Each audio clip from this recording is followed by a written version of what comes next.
그 종교개혁이 이제 마틴 루터가 시작을 했지만 그 전부터 여러분들이 조지면이 있었고, 그 당시에 로마 교황청이 너무 부패해가지고 종교개혁을 하면 즉결재판에서 불에 태우고 막 이랬어요.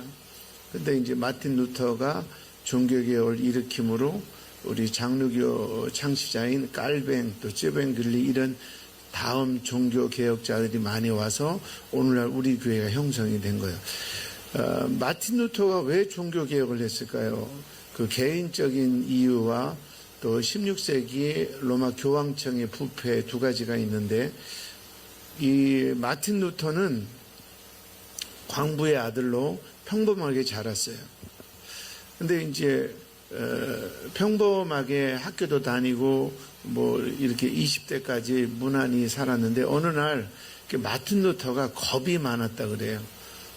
그래서 저도 좀 겁이 많은데, 겁이 많은 사람 대신 겁이 많은 사람들이 큰일을 해요. 왜냐면 겁이 많으니까 하나님을 잘 의지해. 겁이 없는 사람들은 예수 믿기 어려워. 여기 겁 많은 사람은 할렐루야, 멀지 않아 큰 역사가 일어날 거예요. 근데 이제 뭐 그 처음에는 대학교에서 법학을 공부했어요. 그래서 아버지가 야, 돈도 벌고 네가 앞으로 우리 가문을 살리겠다, 법관이 되라, 막 기대가 있는 거예요. 근데 어느 날 비가 엄청 내리는 날, 비가 하여튼 엄청 내리는 날, 막 천둥이 콱콱콱콱 치고 번개도 뻗쩍뻗쩍하고 그런 날이었어요. 마틴 루터가 겁이 많다 그랬죠. 그래가지고 그 자리에서 얼어버렸어요. 너무 무서워가지고 막 번쩍번쩍하고, 우리도 사실 막 눈앞에 번쩍번쩍하고 막 쿵쾅쿵쾅 하면 무섭잖아요. 표정이 보여. 그까지 꺼내. 그러니까 믿음이 없어요. 그래가지고 마틴 루터가 피한다는 게 누름나무라는 곳에 옆에 피했어요. 이렇게 워낙 비가 오고 번개가 치니까. 근데 하나님이 쓰시려고 그랬나? 그 누름나무가 번개를 맞아요. 생각해, 비 오는 날 옆에 나무가 번개가 팍 맞으니까 그때 이제 마틴 루터가 거의 기절을 해요. 그리고 기절한 상태에서 이렇게 고백을 해요. 저를 살려주시면 제가 수도사가 되겠습니다. 그 당시는 지금으로 하면 목사님처럼 이렇게 목회를 하는 사제, 신부가 있고, 또 그 당시는 기도원 운동이 많아서 거기서 가난하게 또 말씀하고 기도하는 수도사가 이렇게 있어요. 근데 이제 이 마틴 루터가 막 꽉꽉꽉 하고 이러니까 약간 절반만 기절한 거죠. 완전히 그때 마틴 루터가 저를 살려주시면 제가 수도사가 되겠습니다. 살아났어요. 그러고 나서 그 성 어거스틴 수도회가 독일 전 지역에 퍼져 있는데 그 어거스틴 수도회로 들어간 거예요. 그러니까 원장이 처음 보는 순간 각오가 됐느냐, 이 수도원은 육신을 위해서는 아무것도 안 해야 된다. 음식도 그냥 죽지 않을 만큼만 먹고, 그리고 죄와 싸워 이겨야 된다, 뭐 이런 등등. 그래서 하겠다고. 근데 이제 마틴 루터가 그 수도원에서 정말 열심히 했어요. 어떤 때는 빵 한 조각 먹고 일주일을 그냥 굶기도 하고. 그래도 근데 이제 수도원에서 2년을 지냈는데 어느 정도였냐면, 내가 미사를 드리다가 같은 수도사의 발을 밟았어요. 그러면 불경하게 수도사의 발을 밟았다고 자기 방에 들어와서 자기 발등을 회초리로 30대를 때렸어요. 회개한다고. 회개한다. 그리고 수도사 중에 누가 이렇게 몸이 아프면 자기가 또 방에 들어와서 채찍으로 자기 등을 때리면서, 수도사가 아픈데 너는 무관심했다, 네 죄를 아느냐, 그러고 막 때려. 그러니까 막 어떤 생각이든 뭐든 요만큼이라도 죄를 안 짓고 오직 하나님께 영광을 드리려고 사실 우리는 그 흉내도 못 내죠. 여러분 어떤 부정적인 생각이 들을 때마다 30대치 다 때리잖아요. 벌써 골로 갔어요. 요단강을 건넜던지. 그런데도 그러니까 막 조금도 죄와는 아예 근처도 안 가고 생각으로도 죄는 안 짓고 몸부림을 치는 거죠. 대단하지 않아요? 그런데 마틴 루터가 이렇게 고백해요. 그런데 내 마음에 기쁨과 평안이 없더라. 근데 그 수도 성 어거스틴 수도원에 어떤 주교가 왔다가 이제 이 마틴 루터가 유명하죠. 이제 회개도 잘하고. 그러니까 대화를 해요. 대화를 하는데 어떻게 지내냐. 저는 수도 사이에 발만 밟아도 제 발등을 30대씩 때리고 어떤 때는 자기가 때리다가 기절도 했대요. 그렇게 했는데 왜 내 마음에는 기쁨과 평안이 없지요? 그때 이제 이분이 성경을 줬어요. 로마서를 읽어봐라. 그 당시에는 성경은 사제들만, 일반 신부들도 못 읽고 거의 추기경급 때는 사제들만 읽었어요. 그리고 성경이 라틴어로 되어 있어요. 독일 말이 아니고 지금 지역이 벌어진 게 독일인데, 그러니까 설교도 독일어로 하는 거예요. 독일어로 한다. 라틴어로 하는 거예요. 라틴어를 저 관심 있어 봤는데 모르겠더라고.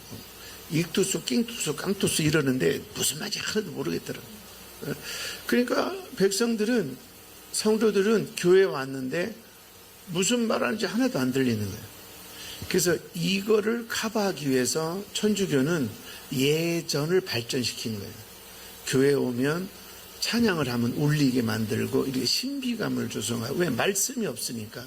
그래서 그분들의 찬양을 보면 끝이 늘어져서 신비감, 기리히리히 이런 식으로 들어. 그러면 뭔가 사람이 신비감이 조성. 그리고 매주 성찬을 해서 예전으로 성도들을 잡아먹는 거예요. 그리고 이거 막 있죠. 다빈치가 그렸던 막 천지창조 이런 그림 뭐 이런 걸로. 우리 기독교는 말씀 중심이죠. 예전이 아니고. 두 가지 다 있어야 돼요. 하여튼 어쨌든 간에 그래서 로마서 1장 17절 18절을 읽다가 내가 아무리 발등을 때려도 인간이 스스로 의로워질 수는 없구나. 그리고 아무리 내가 기절할 만큼 나를 때려도 인간이 스스로 죄 문제는 해결할 수 없구나. 이거를 마틴 루터가 깨달은 거예요. 그러고 나서 성경을 막 들이다 읽기 시작하고 이제 그걸 깨달은 거죠. 내가 의롭다 되는 것은 내가 죄를 안 짓고 착하게 살고 이래서 의로워지는 것이 아니라 오직 예수 그리스도의 십자가 보혈로 그 예수 그리스도를 믿음으로 의롭다함을 얻는다.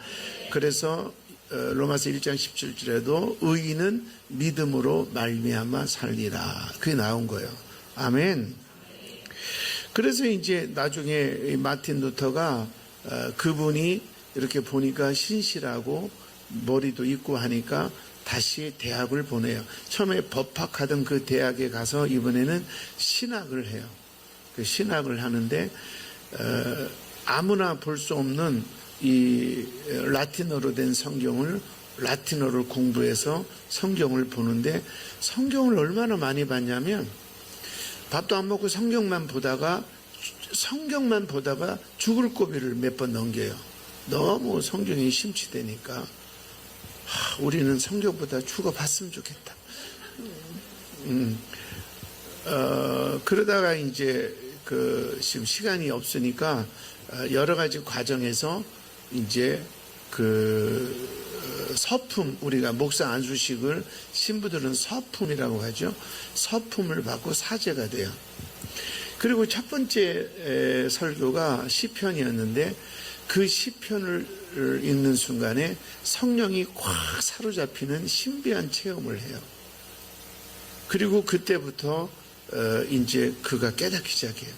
근데 이렇게 본인은 마틴 루터는 깨달았는데 당시 교회는 성경과 완전히 반대로 있는 거예요. 그러니까 성경의 법전, 성경보다 지금 이슬람이 성경보다 코란을 더 중요히 여기듯이 지금까지 교황들이 했던 말이 있어요.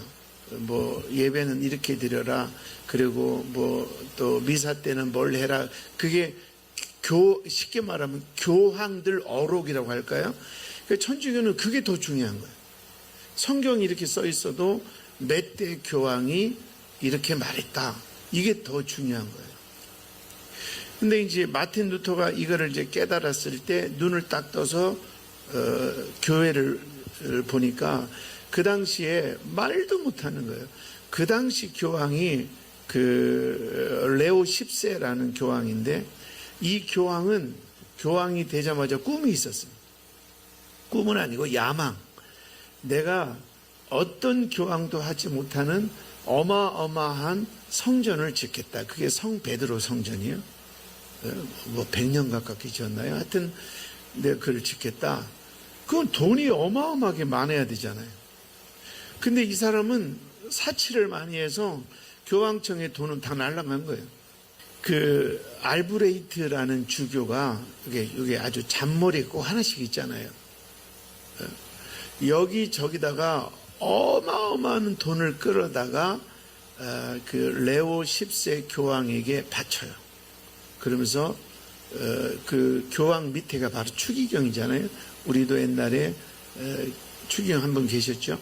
그러니까 나를 추기경을 좀 달라고 이미 하나 가지고 있는데 한 사람이 하나 외에는 안 주는데 자기가 갖고 싶은 지역이 있어서 그거를 돈을 주고 받았어요.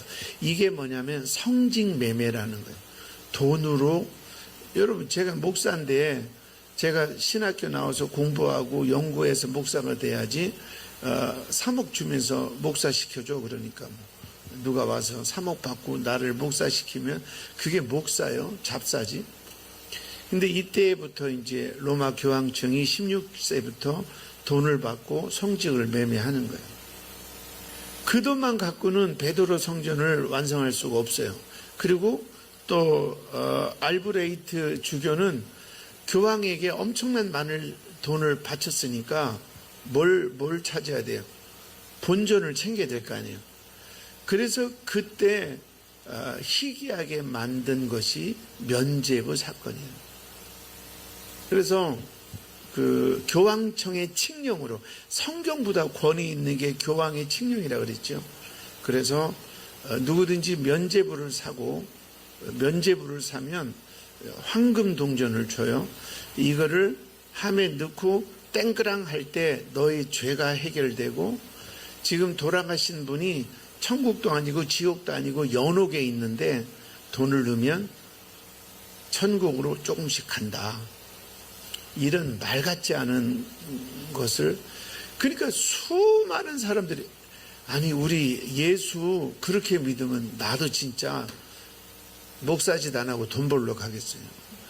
1억만 넣으면 너의 모든 죄가 해결되고 너희 조상들도 천국 간다 그러면 뭐하러 목회해. 나가서 사기치더라도 1억 벌어서 통장에 넣어놓고 그 다음부터는 막 내가 하고 싶고 술 먹고 뭐 실컷 놀지. 그러니까 독일 전 지역이 난리가 난 거예요. 근데 이 마틴 루터는 그 직전에 이미 로마서를 연구하면서 교회가 잘못됐다. 그리고 만인 제사장이 거기서 나온 거예요. 오늘 두 가지 얘기를 간단히 하고 마치고자 해요. 그러면 마틴 루터가 종교 개혁을 한 그 핵심이 뭐냐? 오늘 이제 그게 그 첫째는 뭐냐? 그 주제는 뭐냐면 사람이 의로워질 수 있느냐? 사람이 의로워질 수 있느냐? 그러니까 사람이 의로움, 사람이 의인이 될 수 있느냐? 천국은 죄인은 못 들어가고 의인이 들어가잖아요. 그래서 사람이 의인이 될 수 있느냐, 그 의의 문제를 그거를 로마 교황청은 교묘하게 돈 내면 죄도 씻어지고 돈 내면 조상들도 천국에 간다. 의를 교황청에서는 돈으로 바꿨어요. 그래서 의의 문제는 두 가지로, 그래서 로마서 3장, 4장, 5장을 좀 여러 번 읽어보시면 거기에 이 의의 문제가 나와요. 자, 그 첫 번째는 뭐냐면 우리가 의로움의 문제를 해결하기 위해서는 예수 그리스도의 보혈이 무엇인가를 알아야 돼요. 그러니까 우리가 내 피를 흘려서는 의로워지지 않은 거예요. 그러니까 우리 지난주에 갈멜산에서 바알과 아세라 애들이 막 진의 피를 흘리잖아요. 바알이요. 그거는요, 아무 효력이 없어요. 내 피는요, 내 피나 개 피나 똑같아요. 그건 아무 효력이 없어요. 그런데 예수의 피는 효력이 있어요. 그러니까 우리가 의롭다 할 때는 기본적으로 뭐가 있느냐? 예수의 피가 내 죄를 사했다는 신앙 고백이 들어가야 돼요. 내가 목사가 되고 장로가 돼서 내가 천국 가고 의로운 사람이 된 것이 아니라 나의 의로움의 시작은 예수의 피예요. 이제 그게 결국은 의롭다 함의 시작인 거죠. 깨달아지시면 아멘. 자, 두 번째, 우리가 의롭게 되는 것은 첫째가 예수 보혈이고, 두 번째는 이 보혈의 주님을 믿는 믿음이에요. 믿음. 그래서 의인은 뭘로 살리라? 믿음으로 살리라. 할렐루야. 그 아브라함이 이렇게 75세가 돼서 고향을 떠나라 그랬더니 고향도 떠났고, 그리고 100세에 얻은 아들을 제물로 드려라 그랬더니 제물로 드렸고, 아브라함이 우리가 흉내내지 못할 만한 굉장한 일을 많이 했어요. 그런데 하나님은 그런 걸로 아브라함을 너 아들까지 바치냐? 너 대단하다. 이거를 의로 여기지 않았어요. 우리 창세기 15장 6절 보세요. 성경 있으면 좀 찾아봐요. 창세기 15장 6절. 자기 성경을 찾아야 줄도 긋고 이렇게 하죠. 그럼 마틴 루터가 지금 우리에게 하고 싶은 건 뭐냐? 의로움이라는 것은, 천국은 의인이 가는 곳인데, 이 의로움이라는 것은 내가 선한 일을 많이 하고 내가 봉사를 많이 하는 것이 아니라 우리의 죄를 담당해서 죽으신 예수의 피를 믿고 예수를 나의 구주로 영접하는 것이다. 이게 의로움이라는 거예요. 교회를 오래 다니는 거, 모태신앙 자랑하지 말고, 나는 내가 아무리 노력해도 아무 의미가 없고 나는 예수 피로 구원을 얻고 나는 그 예수의 피로 내가 하나님의 자녀가 됨을 믿습니다. 이 신앙 고백이 우리를 의롭게 하는 줄로 믿습니다. 여러분, 다시 한번 우리 신앙을 종교개혁주의를 맞이해서 나는 예수의 피로 내가 하나님 앞에 나갈 길이 열렸고 나는 그 예수의 피로 하나님께 나갈 수 있다는 믿음이 있느냐, 이거를 점검해야 돼요. 그 예수 믿고 맨날 부자 되고 복 받고 아파트 사고 이런 거는 부수적인 거고, 그거는 하나님이 주시면 감사하고 안 주도 상관없고, 예수를 믿는다는 본질은 내가 어린 양의 피로 하나님 앞에 나아갈 수 있는 공력을 얻은 것을 믿는 것이 믿음이에요. 우리는 부자 될 줄로 믿는 게 아니라, 아파트 하나 산 것을 믿는 것이 아니라, 예수의 피로 나는 하나님 앞에 나아갈 수 있는 길이 열렸다는 걸 믿는 거예요. 근데 그 과정에서 하나님이 필요하라면 전도하라고 물질도 주고, 교회 봉사하라고 건강도 주고, 또 덕이 돼서 많은 사람들에게 전도하라고 자녀를 잘 되기도 하고, 이거 다 부수적인 거잖아요. 근본적인 것은 우리가 예수의 피로 그 의롭게 돼서, 내가 예수의 피를 믿으면 의롭게 돼서 하나님 앞에 나갈 수 있는 길이 열렸다. 할렐루야.